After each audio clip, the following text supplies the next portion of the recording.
Hi guys, welcome back on Tech Aid. We are providing you practical solutions to your problems, whether it's a simple hack or a step-by-step guide. We have got you covered. In this video, I will gonna show you that how to delete your Trust Wallet account. First of all, you can open the Trust Wallet application. I can already open the app. After opening the app, you can now tap on the settings at the top left corner of the screen. And here you can just simply scroll down, and here you cannot see any option that you delete your account by app, so you can just simply go to the app store or play store. After going to the app store, you can now search Trust Wallet, and after this you can tap on the app, and here you can just simply scroll down, and here you can tap on app support, and after going to it you can just simply write the issue. And the other method is you can just uninstall the app. After uninstalling, you cannot see your account in your mobile, and after this you can just simply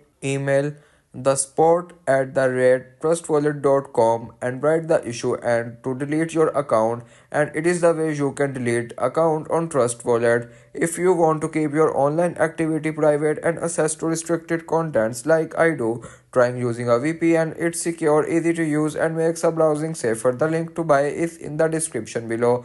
If this tutorial helped, don't forget to like the video and subscribe for more practical solutions. Got questions or need extra help? Drop a comment below and we will be happy to assist. See you in the next one. Thanks for watching.